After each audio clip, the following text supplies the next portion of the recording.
Halo teman-teman, perkenalkan nama saya Nurhadisa Trihanasari. Pada kesempatan kali ini saya akan berkampanye tentang pengurangan penggunaan bahan plastik sebagai upaya kontribusi perbaikan lingkungan. Teman-teman di sini pasti pernah bukan menggunakan bahan-bahan dari plastik? Tentu kita semua pernah. Karena plastik sendiri pada zaman yang modern ini sudah menjadi salah satu kebutuhan yang paling dibutuhkan oleh masyarakat untuk berbagai keperluan. Bahan-bahan dari plastik bisa digunakan untuk dijadikan sebagai bahan pembungkus makanan dan minuman, bahan pembuatan alat-alat rumah tangga, alat-alat elektronik, dan lain sebagainya. Contohnya seperti kipas angin, piring dan gelas yang terbuat dari plastik, sedotan dari plastik, kantung belanja dari plastik, dan masih banyak lagi. Selain itu, plastik juga merupakan bahan yang cukup kuat dan harganya lebih murah. Oleh karena itu, masyarakat pun sering membelinya dan sering menggunakannya. Kan tetapi, di samping kegunaannya yang cukup luas, plastik juga memiliki banyak sekali kekurangan. Plastik dibuat dari campuran bahan-bahan kimia yang benar-benar sulit untuk diurai. Limbah-limbah dari bahan plastik baru bisa terurai setelah puluhan hingga ratusan tahun, tergantung ketebalan dan campuran bahan yang digunakan dalam pembuatan plastik tersebut. Oleh karena itu, limbah dari bahan plastik apabila dibuang secara sembarangan bisa mencemari lingkungan. Selain itu, jika pembuangannya di tempat seperti sungai atau selokan, plastik bisa menjadi salah satu faktor dari penyebab bencana banjir. Berikut ini merupakan contoh dari gambar-gambar sungai atau selokan yang dipenuhi oleh sampah-sampah plastik. Berikut adalah contoh dari selokan serta sungai dan saluran air lainnya yang terdapat banyak sekali sampah.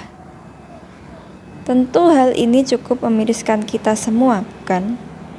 Karena sampah-sampah ini menjadi salah satu faktor dari bencana banjir. Bencana banjir sungguh merepotkan kita semua. Aktivitas-aktivitas kita pun menjadi terganggu.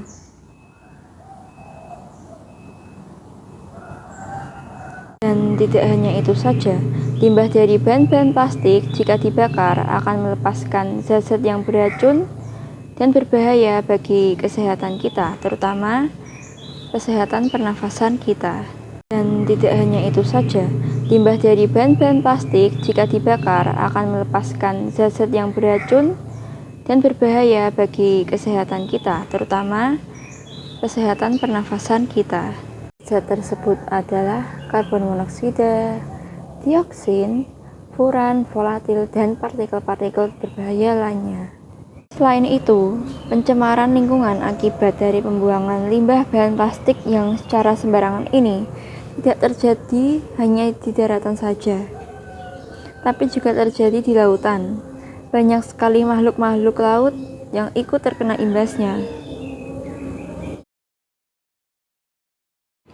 Berikut merupakan bukti nyata dari pencemaran lingkungan yang ada di lautan akibat dari pembuangan limbah atau sampah plastik yang dilakukan oleh manusia.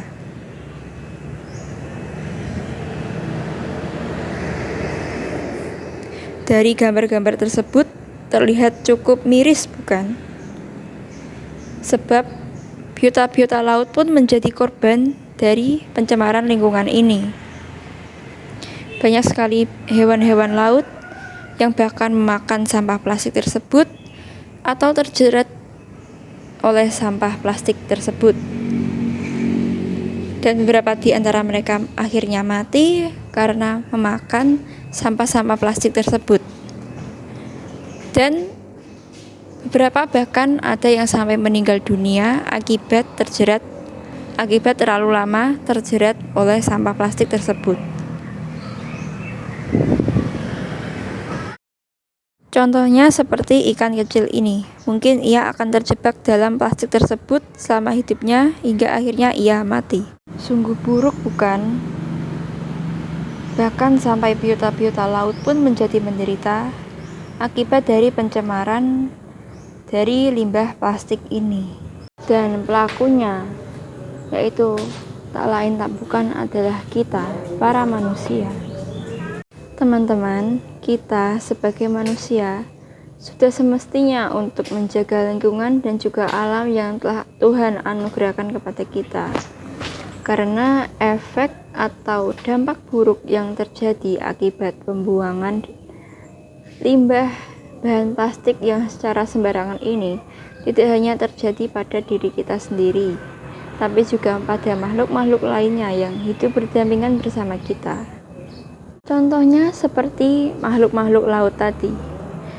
Sekarang akibat dari pembuangan limbah plastik secara sembarangan di lautan membuat kehidupan mereka menjadi terancam dan kebebasan mereka untuk hidup dan berenang bebas di lautan juga direnggut oleh adanya plastik-plastik yang berserakan di habitat mereka tersebut. Nah, teman-teman, melihat betapa buruknya efek atau dampak dari pembuangan limbah bahan plastik ini tentu menjadi salah satu acuan untuk kita berubah atau beralih untuk menggunakan bahan-bahan yang lebih ramah lingkungan. Dan sekarang ada banyak loh bahan-bahan alternatif lain yang bisa dijadikan sebagai pengganti dari bahan plastik ini. Penasaran kan apa saja bahan-bahan alternatif tersebut? Kalau begitu saya akan berikan contoh-contohnya. Yang pertama adalah stainless steel. Bahan ini sangat cocok dan aman jika digunakan berkali-kali. Bahkan jika untuk alat makan pun bahan ini benar-benar aman, sehingga kita tidak perlu memakai bahan dari plastik lagi. Cukup gunakan saja bahan dari stainless steel. Selain itu ada pula tembikar. Tembikar terbuat dari tanah liat sehingga gampang sekali atau mudah sekali terurai di tanah. Nah, selain dari penggunaan bahan-bahan alternatif tersebut, kita juga bisa mendaur ulang bahan-bahan plastik di sekitar kita menjadi suatu karya seni atau barang-barang lain yang bisa bermanfaat bagi kehidupan kita. Berikut adalah contohnya. Yang pertama adalah salah satu karya seni dari botol bekas. Ini adalah pot dari botol bekas. Kemudian ada lampion dari sendok plastik bekas. Dan kemudian ada bunga dari botol plastik. Dan lain sebagainya. Bentuknya sangat menarik ya teman-teman. Dengan mengurangi penggunaan dari bahan-bahan plastik, kita mendapat banyak manfaat loh. Bukan hanya untuk diri kita sendiri, tapi juga untuk lingkungan sekitar kita. Manfaat-manfaat tersebut adalah 1. Lingkungan yang kita tinggali atau lingkungan yang berada di sekitar kita menjadi bersih. Dan jika lingkungan bersih, maka kita pun menjadi lebih sehat. Kita tidak akan dengan mudah terkena penyakit, dan pemandangan pun menjadi lebih bagus. Tidak ada plastik-plastik yang berserakan, kita pun bisa memiliki hidup yang lebih menyenangkan. Yang kedua, kita bisa mencegah terjadinya bencana banjir. Kalian tahu sendiri kan, faktor dari bencana banjir tersebut adalah sungai atau selokan yang dipenuhi oleh sampah, terutama sampah plastik, bisa mengakibatkan aliran air yang ada di sungai atau selokan tersebut menjadi tersumbat, dan kemudian air tersebut menjadi menggenang dan menjadi banjir. Oleh karena itu, jika kita bersedia atau mulai mengurangi sampah plastik, kita bisa mencegah bencana tersebut terjadi. Setidaknya dengan langkah kecil yang kita lakukan, kita bisa memberi manfaat bukan hanya pada diri kita sendiri, tapi juga lingkungan sekitar kita. Dan yang ketiga, dengan mengurangi penggunaan bahan-bahan plastik tersebut, kita bisa mengurangi sampah-sampah yang ada di lingkungan sekitar kita, entah baik itu di daratan maupun di lautan, sehingga kita pun bisa menyelamatkan kehidupan yang ada di lautan dengan mengurangi sampah-sampah plastik yang mengotori habitat mereka tersebut.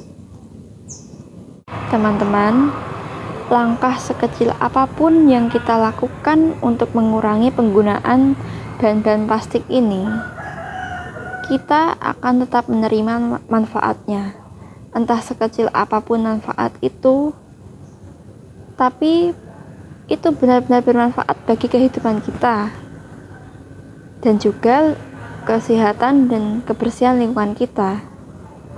Oleh karena itu teman-teman, mari bersama kita kurangi penggunaan bahan-bahan plastik demi mewujudkan dunia serta lingkungan yang lebih baik untuk kita tinggali bersama para generasi mendatang.